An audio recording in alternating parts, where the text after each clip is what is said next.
practicing the arts makes people more empathetic, more creative, more able to talk to the strangers and their neighbors. It's also plain fun. And adults often don't have enough fun in their lives. There's so many reasons that the arts are amazing. About 5 years ago, Cultural Affairs was approached to run this facility in the park. We looked at what was happening already and trying to make connections within the community to bring sort of an art and culture focus to what's happening here. We really started with the Camera Obscura itself. It's an optical device, has a deep history. And I thought about philosophically what that means. It means when you go up there, you're providing somebody with a new perspective. And that's what the arts does.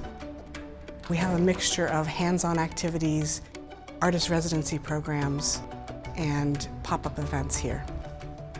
It is sitting in a beautiful park, one of the most amazing parks in our system. It's this beautiful narrow strip of land overlooking this amazing ocean view. We're very blessed to be here. A lot of people come here and are surprised at how cool it is and then tell their friends. So a lot of these folks, what they do when they're not here is they're in their studio or they're creating work. Some folks are also coming around to art schools all around Los Angeles and teaching, but we're not a school in that way. It's about hanging out with an artist, a working artist. One thing that we offer that's really kind of unusual is that we have these 14-week artist residencies. We have 2 artists at a time. They're all doing their own work and then they're sharing some part of their work with the public. This previous season, we had Aparna Sindoor and Lisa Diane Wedgeworth. It was really nice and complimentary because they are very different. Lisa's in the studio every day painting and doing her work, and Aparna came in to work one-on-one with her dancers, and then she would share her work with the public through these amazing workshops.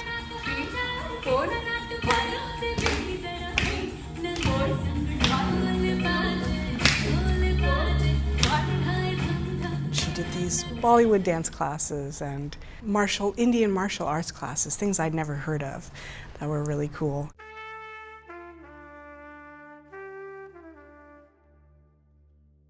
We're really happy to have Timothy Kitts here as our watercolor teacher. He runs a 6-session series called A Watercolor Journey about line, about form, about color, about brush work. Lots of people take his class again and again.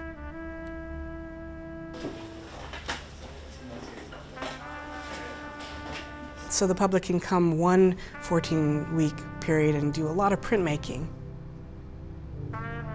They can come back after that and it's all photography, or it's a dancer and they get to move. So these kind of come in waves after waves, and people can come back and learn something completely different. From the beginning, I started a craft lounge where people could come once a month to spread out and dirty our living room rather than theirs.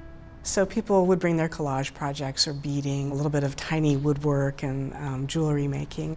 But I really also wanted a continuous feeling. Frau Fiber's Sewing Rebellion was perfect for that.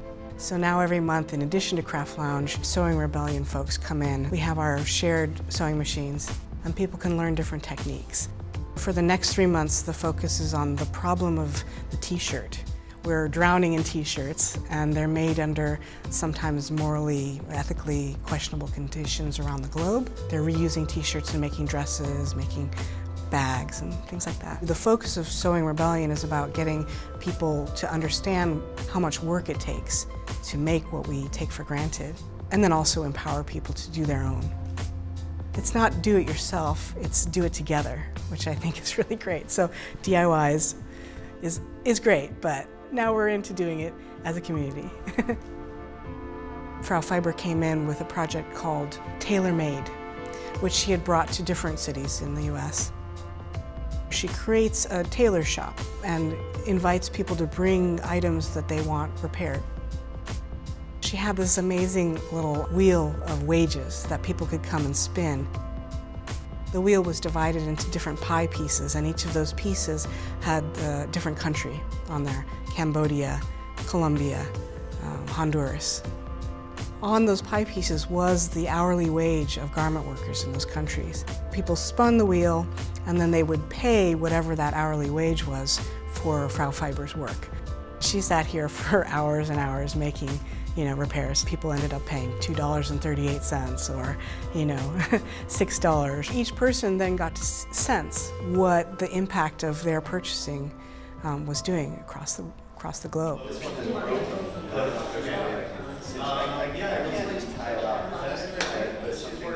Repair Cafe is a separate project. It's a big co-production with Resource Recovery and Recycling. They're all about diverting stuff from the waste stream. This Repair Cafe idea, which is an international idea, people do it in Sweden and all over the world, is all about skill sharing, about volunteers teaching other people how to fix things, how to kind of feel empowered to open the back of something, unscrew a screw and try it themselves.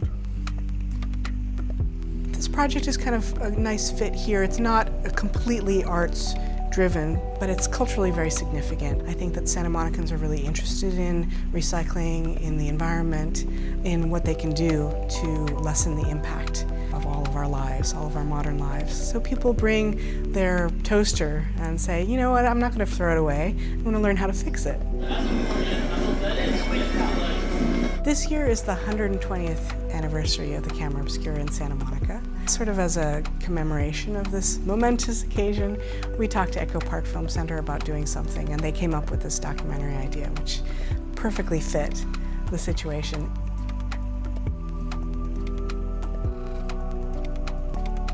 We call this place your community art practice space.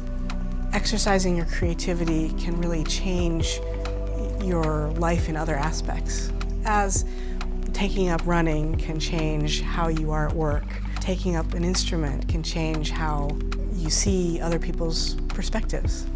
And I think that it's really kind of a nice thematic congruency that we have this tower that's all about increasing your perspective on things. You get up, climb up 14 steps, and you go into a dark room and you see people walking down the street, cars going by, the leaves rustling, the beach being its beachy beautifulness. Having a separate space for that, a separate space for contemplation and creation adds so much to people's well-being.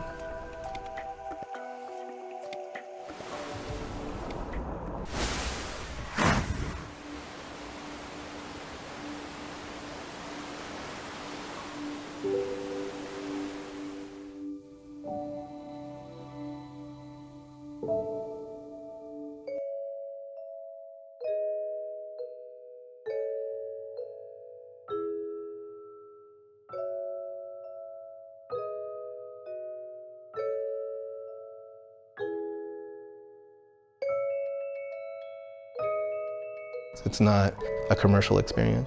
It's not for anything other than just to sort of, take it all in and just look at life through a lens. I am a member of the Echo Park Film Center Co-op. Some of us work in the film industry, some of us work in education, some of us are working artists, and we all collectively run the film center. We're a micro-cinema, so we show films by filmmakers from all over the world, usually in independent nature, more experimental. We do workshops that are free for teenagers and low cost for adults. All of what we do is centered around teaching people how to make films, giving them the tools they need in order to make them, and then having the opportunity to show them.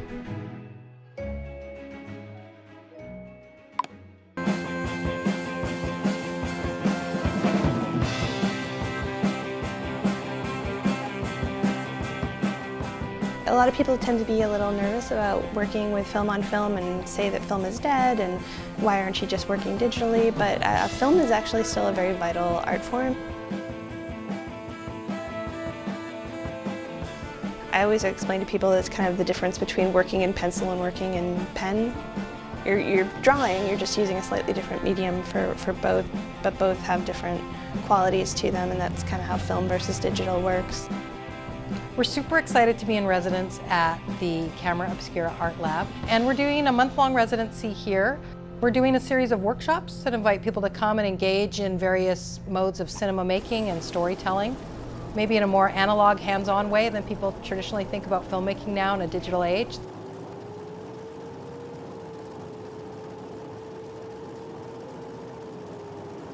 For the workshop today, we've been making our own camera obscuras. We're doing them as DIY as possible, so we're using just like dollar store magnifying glasses. You don't have to buy anything fancy to make a camera obscura. We have cardboard shoe boxes, just tape and plastic assembling into the camera obscuras, and they work beautifully. They cost a total of $2 to make a piece, and it's that accessibility that's really part of what the Film Center is about. We're also making film loops using direct animation techniques.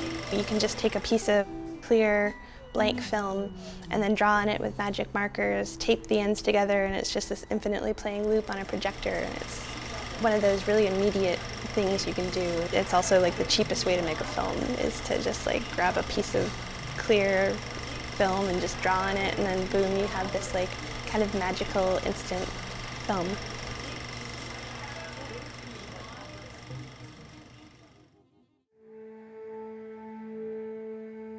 But with the roll of film, it's not super cheap. It's physical. You have to load the camera. You have to think about what you're doing. And I think it makes you economize. It makes you slow down. It makes you appreciate things around you much more. You know, we talk about the slow food movement. I'm from Italy originally. Kind of began in Italy and now it's around the world. And so we call it the slow film movement. I feel like we're always in a hurry. We're taking 10,000 pictures on our cell phone that we never look at again, or on Instagram or on Facebook. When we talk about slow film here at the Film Center, we are talking about films that are made with community. We're talking about films that are made with repurposed materials, recycled materials, reused materials, organic processing, even right down to the chemistry, not just a used camera, but to create your own developers. To exhibit it the same way, to have these local exhibitions where people can come together. It's still part of the magic of the moving image that we sit together in a dark room and we watch images together. Where the filmmakers and the curators and the programmers are there to talk to you about the process behind what went into making the event in the first place. Again, that's how the community grows, and that's how we stay connected.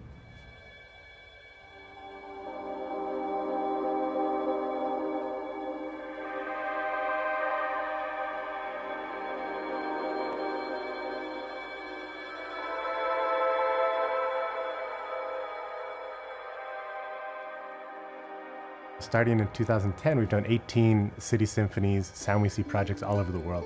Each one is beautiful. There's no one favorite. The scene in the very first Sound We See, the very first scene, is a series of young people running through the 2nd Street tunnel. And I still get goosebumps off that scene because the energy of we're at midnight, 37 young adults running through the 2nd Street tunnel. You feel the pulse of Los Angeles, plus you feel the diversity of the students involved, diversity of age. You know, I think one was 10 years old and up to 19. And the joy, the pure joy in their faces holding the cameras. And it was all thought of and conceptualized by the young people. Everyone has a story to tell, but not everyone has the tools to tell their story. The Sound We See project has been incredible on many levels because it's really brought people together from all over the world, and each community is different. We've done the project in India, we did the project recently in South America, we worked with the First Nations community in the Arctic Circle in Canada, where the village was only about 250 people and almost everyone in the village participated. It was a very busy time for them. They were hunting caribou and gathering wild berries, but they still took time out to make this film. It was really beautiful. I learned so much, and the whole idea of sustainability was even more crucial there because it's so remote. There's no roads, you have to fly in. So this idea of eco-processing and really just using what you need really fit well with their philosophy about caring for the land and being stewards of the land. And a culture that is threatened, and they're really working hard to maintain that, not just for themselves, but for the world at large. You know, these issues are affecting us all.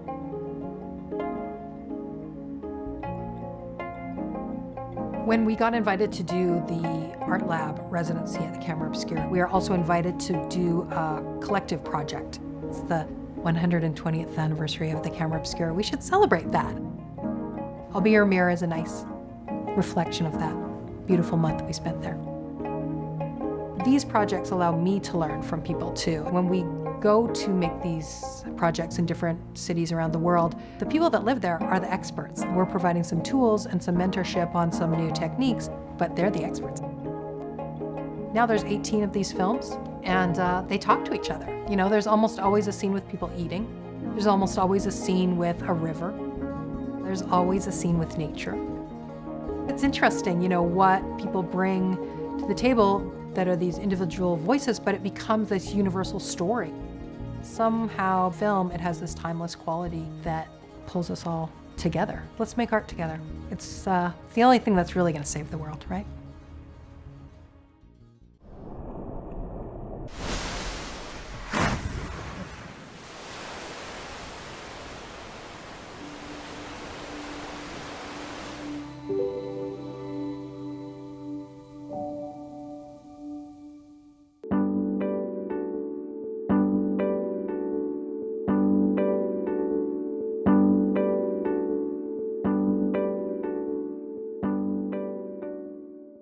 Camera Obscura, especially the kind of Camera Obscura you find in Santa Monica, which is we call room Camera Obscura, became common in the 19th century at different kinds of seaside resorts. It obviously had something to do with the coming of mass tourism, but it was also a wonderful way of reflecting on the growing impact of media in people's lives. People were looking at stereoscopic pictures in their homes, and they might have a magic lantern device. So people were used to having technology, but it was still a curiosity. So people would love to go inside the dark chamber and sort of like look at the scene outside with different kind of eyes. Early on, they were linked with the idea about the moving image. So people actually enjoyed seeing pictures move on the wall or on a table inside the Camera Obscura. But artists also noticed that this is actually a wonderful way of sketching pictures. So it became part of, shall we say, mechanization of technology for creating images. Camera Obscuras were linked with, I think, coming of landscape painting. The box Camera Obscura, that device you could carry with you if you were traveling in a foreign country. It was part of the so-called voyage pittoresque voyage, which was a way of collecting a series of drawings from your wanderings, like Goethe, for example, when he was traveling in Italy. This one here is a classic box Camera Obscura. It has a lens cap and a box for focusing. And at the back it has the ground glass screen that then captures the image of the outside. So you can put a transparent paper on top of the ground glass screen and can create a sketch. Camera Obscura became the model for the photographic camera. So actually any camera is a kind of a Camera Obscura. Media archaeology is a way of creating conversations across time between these different moments. So helping different devices explain each other in a more clear and hopefully more innovative way.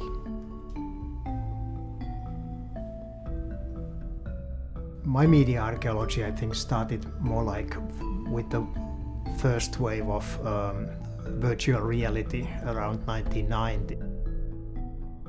People were very enthusiastic about imagining it as something totally unprecedented, something new that's been never experienced in human culture. So I started basically looking at earlier forms, you know, like panoramas and stereoscopic images and things that provided an idea about the immersion into the image. And I could easily see that virtual reality was not it wasn't new only in a relative sense. You know, it had been anticipated by many other optical forms that became kind of fads in the 19th century and so on. So these technologies, from a media archaeological point of view, come in certain kind of waves. They disappear and then they appear again. Things that are supposedly new are often part of much, much longer trajectories of ideas and phenomena. They have been known by people hundreds of years ago. We just need to discover those moments. And all of a sudden we have a much, much more complex picture in front of our eyes.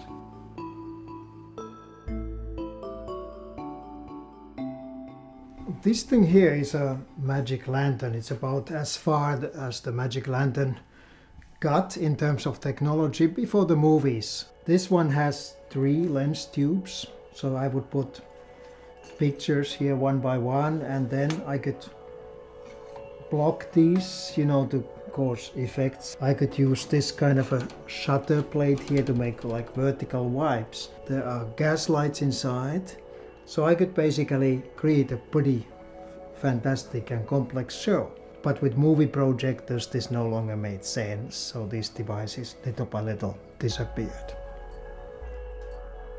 This device is another type of box camera obscura, which actually resembles a little bit like, shall we say, virtual reality head-mounted displays we have right now.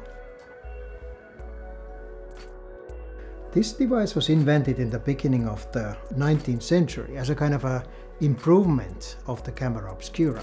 You would actually be looking through it like this, and you could actually see your hand drawing superimposed with the landscape. I think that I'm basically time traveling all the time in my work and in my privacy too. I don't think there's a distinction between those two things. This means that I'm working as a professor at UCLA with contemporary technology. But at the same time, I'm constantly traveling between different moments in time, so looking at technology, looking at descriptions of optical media of the past. In my way of thinking, these things are never separate. They are part of the same story at different moments in time. Media archaeology is a way of creating conversations across time between these different moments, helping different devices explain each other in a more clear and hopefully more innovative way. Media archaeology wants to sort of like shed new light actually on many forgotten devices. The camera obscura in Santa Monica has been passed by many people who don't even know what's inside that building. But I do believe that if you go inside, you actually start turning the ship's wheel and rotating the lens, maybe turning the table to sort of like focus that a little bit. It is actually an astonishing experience, pretty much like people experienced it 100 years ago. So the time travel also happens phenomenologically. In Santa Monica, you can enact or reenact the experience of people many generations ago.